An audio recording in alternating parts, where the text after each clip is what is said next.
Good morning, afternoon, evening, guys. We're back with another random tier list. Today is the day that wrestling fans have been waiting for a while. AEW Double or Nothing, AEW's biggest event of the year. Or is it All Out? I don't know. One of their biggest events of the year today, happening in Nevada, in Las Vegas.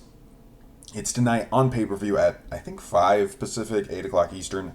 I'll probably put a link in the description on how to watch that if you are unfamiliar. But it's going to be a 13-match pay-per-view. One of those matches will be free to watch online, and then 12 matches on the main card. We're going to go ahead and rank these matches based on how good I think they will be, so you'll know whether or not you need to be tuning in or not. Our rankings are here, starting with Match of the Year contender, going down through great, good, average, bad, no idea, and all the way down to the bottom. Go get some popcorn. Something that ends up in this tier is not worth sticking around for. With all that said, guys, we're going to go ahead and get started. We're going to start with Dr. Brit Baker versus Ruby Soho. Now, this match is... I don't have the correct graphic for this because I honestly just couldn't find it. But Brit Baker, Ruby Soho, this is for the AEW Owen Hart Tournament Women's Final. So there has been going on the Owen Hart Tournament, officially endorsed by the Owen Hart Foundation in collaboration with AEW.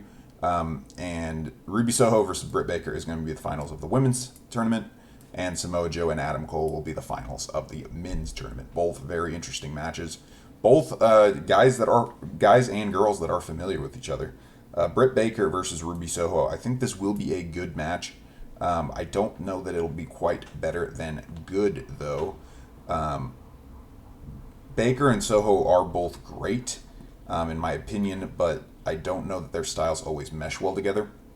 However, we do have a classic hated babyface versus beloved... hated heel versus beloved babyface concept going on there. So it should be a good match. It has a lot of hype around it. I'm going to go ahead and put it there. The finals of the men's tournament, Samojo versus Adam Cole, should be a fantastic match. I'm going to go ahead and put that one up there in a great match. I don't think it will quite be a match of the year contender, but I think it could be one of the matches of the night and one of the matches of AEW's, quarter. I don't know. I don't think it's match of the year, but it'll be really good. The Young Bucks versus the Hardys. This match isn't for anything other than pride. We have the Young Bucks facing their heroes, the Hardys. This match should be absolutely fantastic. I'm going to go ahead and say it's going to be a great match. I think that's pretty fair for the caliber of both of these tag teams. Darby Allin versus Kyle O'Reilly. This match happening because Kyle O'Reilly took out Sting and injured him. So Darby Allin now seeking revenge. Kyle O'Reilly representing the Undisputed Elite, of course. I think this will be a good match. I think this is going to be one of the matches on the card that just doesn't have as much hype around it. I understand why this match is happening to get these guys on the card, but I don't understand why it's happening in the sense that we already have 12 other matches. So I think it'll be a good match, but I don't know that it's going to be overshadowed by pretty much everything else on the card, unfortunately. Also, I'm right now just realizing we do not have a Battle Royal this year, and I guess I knew that, but I just realized it because, presumably O'Reilly and Allen would be in that if there was a Battle Royal, but they are not doing that this year. I know one year, I think they did it all out last year, didn't they? I don't know.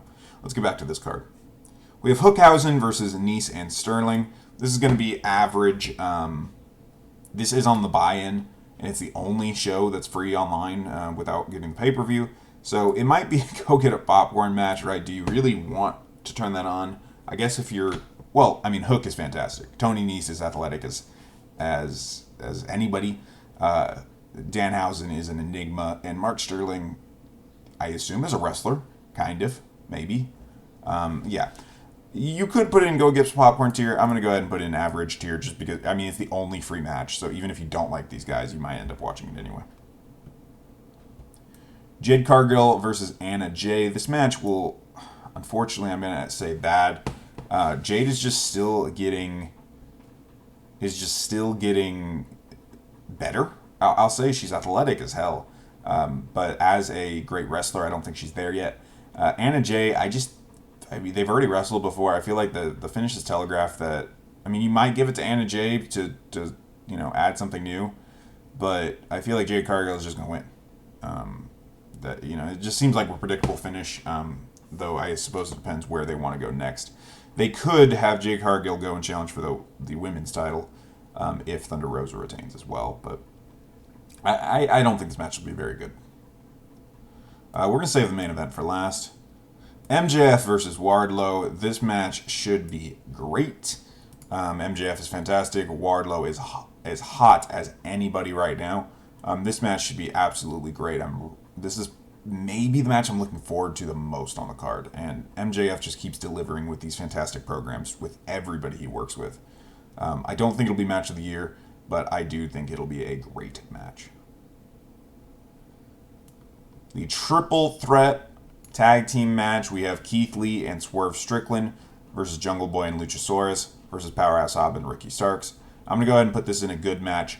I do think it'll be a really good match, but I'm afraid with how many matches are on the card, it might just turn into a finisher party, right, with everybody hitting their moves one after another.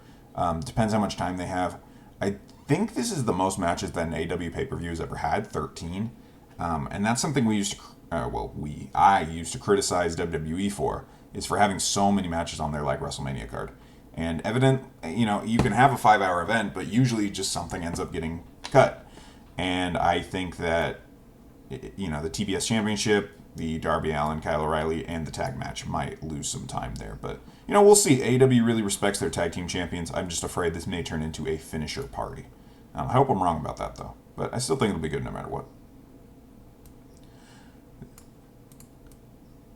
What's their name? America's Top Team. I could not remember their name. America's Top Team, represented by TNT champion Scorpio Sky, Ethan Page, and Paige Van Zant, versus Ty Conti, Sammy Guevara, and Frankie Kazarian. A 3-on-3 intergender match. This will be an interesting one. I don't know. I mean, Van Zant is like a real, UFC fighter. I don't know how she is in the ring. Conti's good. I don't know that Guevara and Kaz have ever really wrestled against each other. They probably have. I mean, they're teaming up. I don't know how their chemistry is going to be. With these guys in the match, it should be good. I mean, I do think it'll be better than the buy-in match. So I guess we're going to go ahead and put it in good. And I'm excited about this match. I'm trying to consider, will this match be match of the year? No, it won't be. But it'll be good. Thunder Rosa versus Serena Deeb. This match will also be good. I think that it'll probably be better than the Baker Soho match just because of the rivalry that these women have. And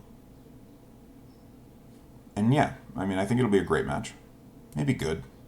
I have to be critical of these AEW pay-per-views that just put on match after match of just really great wrestling.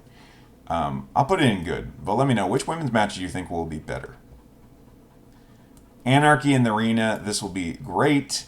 Another crazy match from Jericho and friends. We have the Jericho Appreciation Society against Jon Moxley, Bryan Danielson, Santana Ortiz, and Eddie Kingston. It's going to be great. No matter what they do, it's going to be great. Death Triangle versus the House of Black. This is another match that I think will turn into possibly just a finisher party. I'm going to go ahead and put it in good. I think it'll be around the same level as the tag matches. Also, when are we getting Trios Tag Team Championships? Apparently they've already been made. And Death Triangle and House of Black could both be contenders for that. So I'm going to go ahead and put that in good match. We have a lot of good matches on this card. And then coming up, we do have the main event. AEW World Champion Hangman Page defending against CM Punk. I think this does have a chance to be match of the year just with the hype involved with it. Hangman Page has delivered great matches before. It has, though, always been with Kenny Omega. Actually, his match against Bryan Danielson was excellent. So I suppose it hasn't always been with Omega. That's unfair to him. But Page has come into his own as a main eventer. CM Punk, all the just press in the world coming into AEW. I think this match is going to be really big, and it's not a shoo-in for match of the year, but I think out of the matches on this card, I think it could be the best. The Owen Hart men's tournament final will also be very, very good in my opinion. And Young Bucks and Hardys will too, but I think the main event is going to be the best match, and that's how it should be. So I'm going to go ahead and leave that one up there in match of the year contender. I don't think you should get popcorn during any of these matches, though I do think there are two matches that stick out to me as not being as good as the others. But what do you think about these matches? Which ones are you excited for? Are you going to watch tonight? And yeah, let me know any of that in the comment section down below. With all that said, guys, if you have watched to this point, thank you very much for watching. This has been the guy who makes random tier lists, and I'm signing out.